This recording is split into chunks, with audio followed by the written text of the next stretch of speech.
Ladies and gents, while I have your attention, perhaps I might point out and, in passing, mention that curious invention of one Lewis Carroll. Oh, I've had such a curious dream. He once told a story which started out small, and it grew in the telling till the tale was quite tall, concerning young Alice in her own world of wonder. Some say it's over, but we know it's under.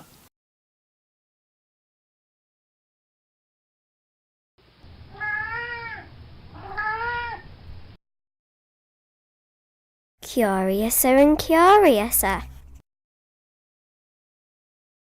Twinkle, twinkle, little bat, how I wonder what you're at.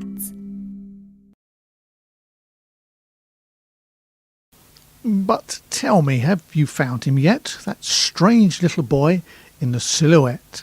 Mirabile dictu, as he might one day say, as he started his story one fine summer's day.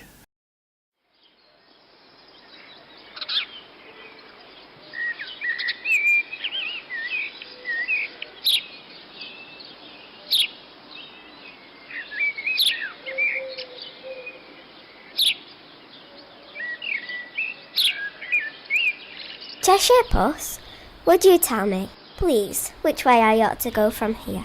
She was a little startled by seeing the Cheshire Cat sitting on a bough of a tree a few yards off. In that direction, the cat said, waving its right paw around, lives a hatter, and in that direction, waving the other paw, lives a March hare. Visit either you like. They're both mad. But I don't want to go among mad people, Alice remarked. Oh, you can't help that, said the cat. We're all mad here.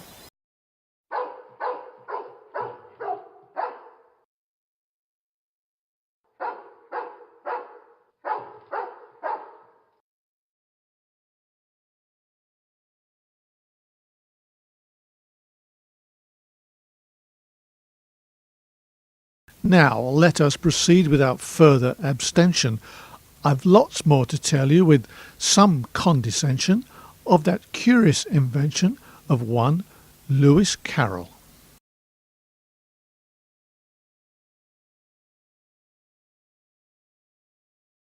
The time has come, the walrus said, to talk of many things, of shoes and ships and sealing wax, of cabbages and kings, and why the sea is boiling hot, and whether pigs have wings.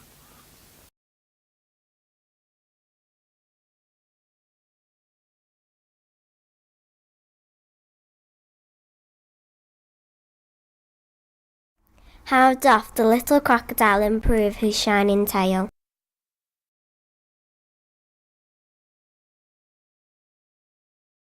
Will you walk a little faster? Said a whiting to a snail. There's a porpoise close behind us, and he's treading on my tail. See how eagerly the lobsters and the turtles all advance. They are waiting on the shingle. Will you come and join the dance? Will you, won't you? Will you, won't you? Will you join the dance? Will you, won't you? Will you, won't you? Won't you join the dance? The lion and the unicorn were fighting for the crown. The lion beat the unicorn all around the town. Some gave them white bread, some gave them brown, and some gave them plum cake and drummed them out of town.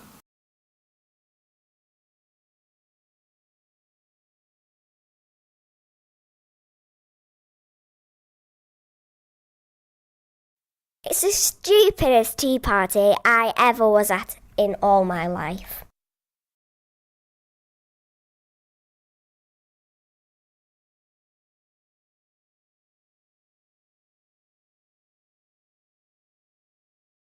In my youth, Father William replied to his son, I feared it might injure the brain, but now that I'm perfectly sure I have none, why, I do it again and again.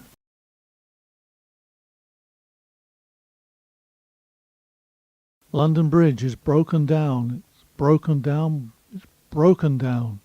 London Bridge is broken down, my fair lady. Beware the Jabberwock, my son, the jaws that bite, the claws that catch. Beware the Jubjub bird, and shun the frumious Bandersnatch.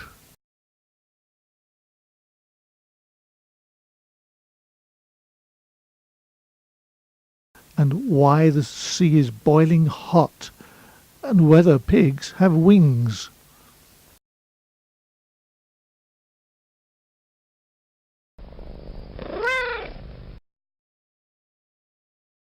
You are old, Father William, the young man said, and your hair has become very white.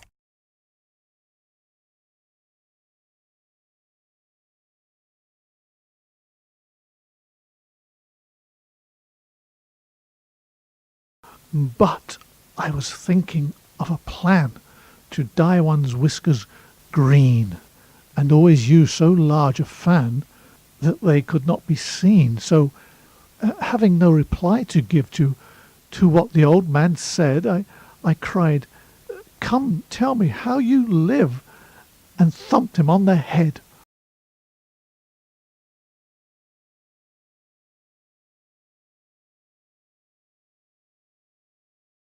Twinkle, twinkle, little bat, how I wonder what you're at. Up above the world you fly, like a tea tray in the sky.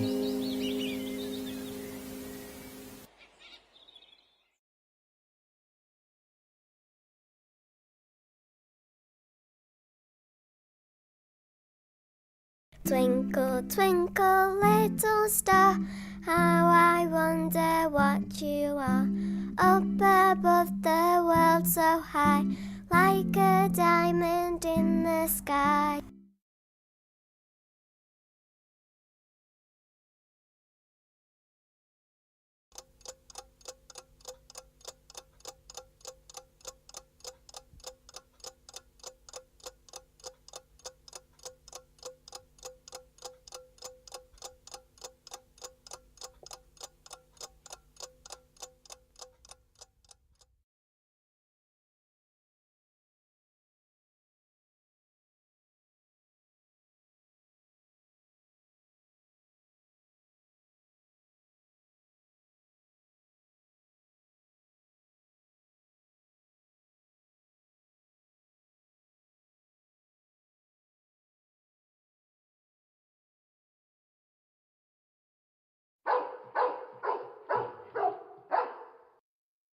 Three wise men of Gotham they went to sea in a bowl, and if the bowl had been stronger, my song had been longer.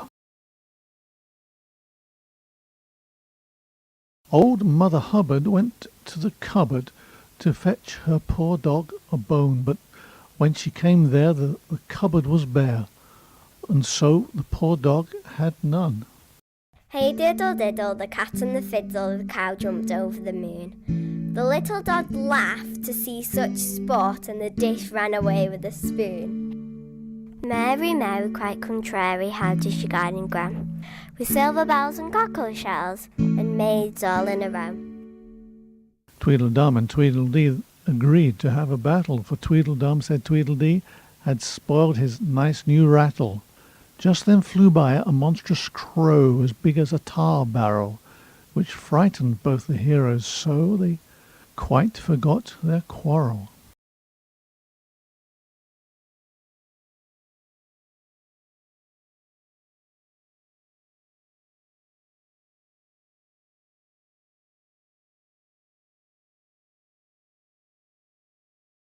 And if you've a moment, without other intentions, allow me to expound with the merest pretensions on that curious invention of one Lewis Carroll.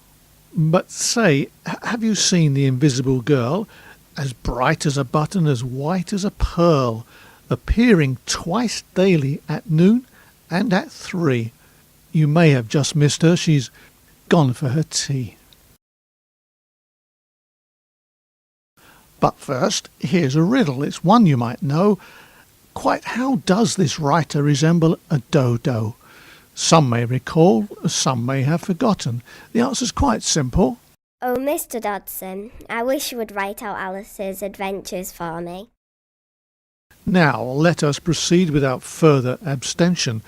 I've lots more to tell you with some condescension of that curious invention of one Lewis Carroll.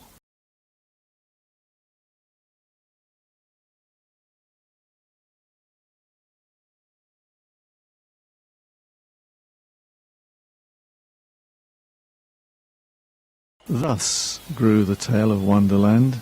Thus, slowly, one by one, its quaint events were hammered out. And now the tale is done, and home we steer, a merry crew beneath the setting sun. Alice was beginning to get very tired of sitting by her sister on the bank, and of having nothing to do. She was considering whether the pleasure of making a daisy chain would be worth the trouble of getting up and picking the daisies, when suddenly a white rabbit with pink eyes ran close by her. And what is the use of a book, thought Alice, without pictures or conversations?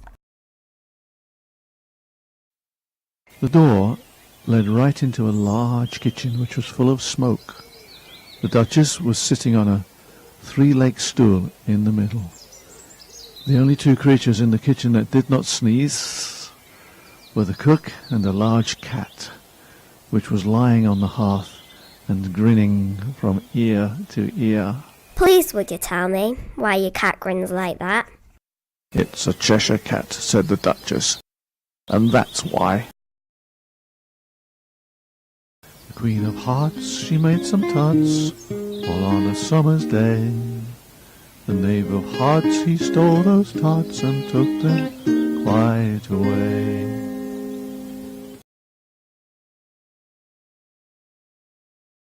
Well, this is grand. I never expected I should be a queen so soon.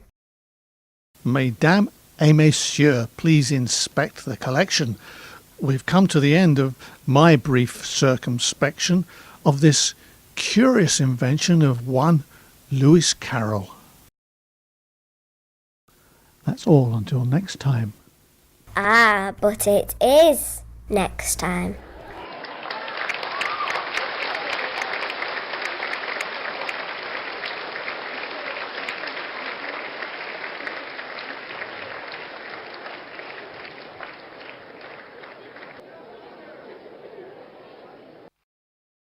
Twinkle, twinkle, little star, how I wonder what you are, up above the world so high, like a diamond in the sky.